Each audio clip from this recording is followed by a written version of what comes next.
Media మిత్రులు press print అందరికీ నమస్కారాలు. ముఖ్యంగా ఈరోజు మహానాడు ఏదైతే వర్చువల్గా జరిగిందో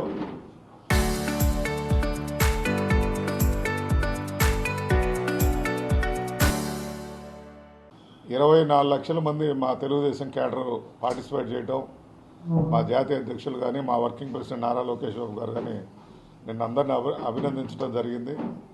ఒక పండగ వాతావరణం. మొదటగా అందరం కొద్దిగా మా యువ నాయకుడు నారా లోకేష్ బాబు గారు చెప్పినప్పుడు కొద్దిగా క్లస్టర్ స్థాయిలో మనం చేయగలమా చేయలేమనే ఉద్దేశంతో అందరూ కూడా వద్దు సార్ అని చెప్పినా కానీ కాదు, మనం ప్రాక్టికల్గా చేయాల్సిందే, దీన్ని వర్చువల్గా ఇప్పుడు మనం చేసుకుంటే భవిష్యత్తులో ఏ కార్యక్రమాన్ని కూడా క్లస్టర్ లెవెల్ నుంచి మనం చేయాలనే ఒక మెసేజ్ని ఇచ్చారు. దాంట్లో సక్సెస్ అయినందుకు మా యువ నాయకుడికి నారా లోకేష్ బాబుకి అభినందనలు తెలియజేస్తూ, మరి ముఖ్యంగా ఈ మహానాడులో తీర్మానాలు మీరు అందరూ చూసుంటారు. ప్రతిదీ ఒక సిస్టమేటిక్గా కింద స్థాయి నుంచి ఏదైతే మేము ఇచ్చామో అది పైకి తీసుకెళ్ళి దాన్ని చేయటం అనేది జరిగింది. మరి ముఖ్యంగా మన ప్రాంతానికి పూర్వోదయ స్కీమ్ ద్వారా రాయలసీమ, ప్రకాశం మరియు మార్కాపురం జిల్లాలకి దాదాపు 1,00,00,000 కోట్ల రూపాయలతో ఈ హార్టికల్చర్ హబ్ను డెవలప్ చేయడానికి ఒక ప్రణాళిక ఏర్పరిచారు. ఆల్రెడీ ఆ జియో కూడా మీకు ఇప్పుడు నేను వాట్సాప్లో కూడా పెట్టడం జరుగుతూ ఉంది. వెలిగొండ ప్రాజెక్టు త్వరితగతిగా ఎట్ల పనులు జరుగుతున్నాయి కూడా మీరు అందరూ గమనిస్తే, మరి ఫీడర్ కెనాల్ అయిపోతే ఈ సంవత్సరంలోనే తాగునీరుకి వెసులుబాటు ఇచ్చే ప్రక్రియ ఉంటుంది. ఫేజ్ 2లో భాగంగా ఈస్టర్న్ కెనాల్ ఎక్స్టెన్షన్ పార్ట్ కూడా జరగడం జరుగుతుంది. ఈరోజు పూర్వోదయ స్కీమ్లో సెంట్రల్ గవర్నమెంట్ నుంచే 2,047 కోట్ల రూపాయలు ఈ వెలిగొండ ప్రాజెక్టుకి 3 దశలుగా కేటాయించడం కూడా జరిగిందని తెలియజేస్తున్నాం. ఎందుకంటే గత ప్రభుత్వం మాదిరిగా జాతికి అంకితం చేసి అయిపోయింది, నీళ్ళు ఇచ్చేసామని చెప్పేసి ఒక తప్పుడు సంకేతాలు ఇచ్చి ప్రజల చెవిలో పెద్ద పెద్ద కాలీఫ్లవర్ పెట్టే పరిస్థితిని చూస్తూ ఉన్నాం. కేవలం ఈ 23 నెలల్లోనే దాదాపు మా ముఖ్యమంత్రి గారు ఇరిగేషన్కి 23,000 కోట్ల రూపాయలు పెట్టడం జరిగింది. మరి రాబో రోజు 3 సంవత్సరాల్లో ఈ 36,000 కోట్లతో మిగతా ప్రాజెక్టులు కూడా డెవలప్ చేయాలనేది ముఖ్యమంత్రి గారు సంకల్పంతో ఉన్నారు. అవన్నీ కాకుండా కేవలం ఈ ప్రతిపక్ష పార్టీ అధికారం కోల్పోయామనే ఒక భ్రమలో తప్పుడు మెసేజ్ ఇవ్వటం జరుగుతుంది. ఎక్కడైనా ఇప్పుడు తమిళనాడు రాష్ట్రాల్లో మనం చూస్తుంటాం, 2 పార్టీలు ఎక్కడ తన్నుకున్న కేంద్రానికి కానీ అభివృద్ధి పడానికి వచ్చినప్పుడు ఇద్దరు కలిసి ఆ రాష్ట్ర అభివృద్ధి కోసం పాటుపడతాం. మన దురదృష్టం ఏంటంటే మన రాష్ట్రంలో ప్రతిపక్షం ఎంతసేపు చెడుని అభివృద్ధి చెందే ఈ రాష్ట్రాన్ని ఎంతసేపు ఈ అధికార పార్టీకి పేరు వస్తుందన్న ఉద్దేశంతో తప్పుడు మెసేజ్ ఇవ్వడం జరిగింది. దీంట్లో ముఖ్యంగా దుర్మార్గంగా ఈరోజు మాట్లాడితే డిఎస్ గురించి మాట్లాడుతూ ఈ టీచర్ సెలక్షన్స్ ఏదైతే ఉందో అవి మొత్తం కూడా బోగస్, తప్పుడు క్వశ్చన్ పేపర్ లీక్ అని చెప్పేసి పారదర్శకంగా కనీసం ఎక్కడన్నా ఏదైనా జరిగితే కోర్టులకు వేసుకున్న పరిస్థితి, ఒక్క కోర్టులో కూడా ఈ డిఎస్సి మీద ఎక్కడ కోర్టులో వేయడం జరగలేదు.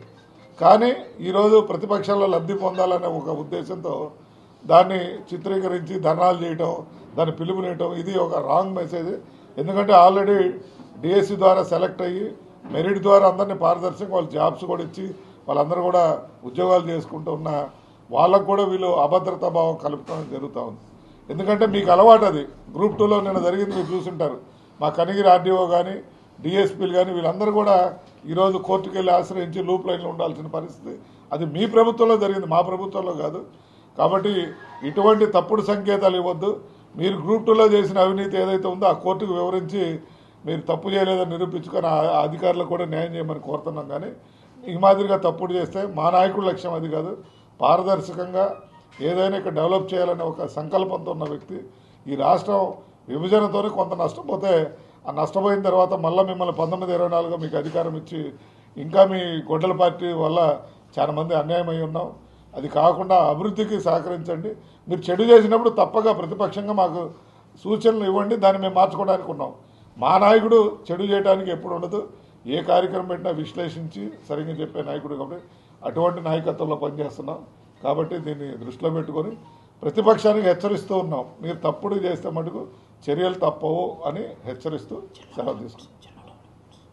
మరి ఈరోజు జిల్లా డెవలప్మెంట్స్లో భాగంగా ప్రతి ప్రాంతానికి కూడా వెలుగొండ ఇటు ఆల్రెడీ జరుగుతుంది, దర్శి అద్దె దర్శి ఇప్పుడు ఆల్రెడీ పొదిలి కనిగిరికి రైల్వే లైన్ రావడం జరిగింది. త్రిపుల్ ఐటీకి కూడా భూమి పూజ నిన్న లోకేష్ బాబు గారిని అడగడం జరిగింది. అతి త్వరలో వచ్చి త్రిపుల్ ఐటీకి కూడా భూమి పూజ కనిగిరిలో ప్రారంభించుకోవడం జరగబోతుంది. మరి అన్ని ప్రాంతాలు ఈరోజు మీరు చూసుంటారు. కానీ ఒంగోలు మున్సిపాలిటీ కూడా దాదాపు 1000 కోట్ల పైన ఈ మున్సిపాలిటీ గ్రాంట్ కూడా శాంక్షన్ చేసి దాన్ని హడ్కో ద్వారా తెచ్చే ప్రయత్నాలు మన ఎంపీ గారు, మన ఎమ్మెల్యే గారు దామచర్ల జనార్దన్ గారు, మరి మాగుంటి శ్రీనివాసరెడ్డి గారి ప్రయత్నాలు కూడా జరుగుతూ ఉన్నాయి. మరి మార్కాపురం మున్సిపాలిటీకి కానీ ఎక్కడైనా సరే ఈరోజు ఖమ్మం చెరువును కూడా టూరిజం స్పాట్గా గుర్తించి కేంద్ర స్థాయిలో ఈ రాష్ట్ర ఐడెంటిఫైడ్ టూరిజం స్పాట్గా కూడా దాన్ని హైలైట్ చేయాలని చూస్తూ ఉన్నాం. మార్కాపురం జిల్లా ఇవ్వడం జరిగింది. మరి ఎర్రగొండపాలెం ప్రాంతానికి కూడా ఈరోజు మీరు చూసుంటారు. గతంలో ఎర్రగొండపాలెం నుంచి హైదరాబాద్ వెళ్ళాలంటే రోడ్డు ఏ దశలో ఉండేది, ఈరోజు రోడ్డు ఏ విధంగా ఉన్నాయి. ప్రతిదీ అభివృద్ధి. అదేవిధంగా తాగే నీళ్ళు, డ్రింకింగ్ వాటర్ ఏఐబి ద్వారా కానీ అమృత ద్వారా కానీ, ఈరోజు మున్సిపాలిటీలో అయితే అమృత ద్వారా, మిగతా అయితే ఏఐబి ద్వారా ఇంటింటి కొలాయి ఇచ్చే ప్రక్రియని చక్కగా ఏర్పాటు చేస్తున్నాం. మా ఆలోచన ప్రతిపక్షానికి ఒకటే, అభివృద్ధికి సహకరించండి. ఇది మన రాష్ట్రం, మన బిడ్డల భవిష్యత్తు దృష్టిలో పెట్టుకొని పనిచేయవలసిందిగా కోరుతాం.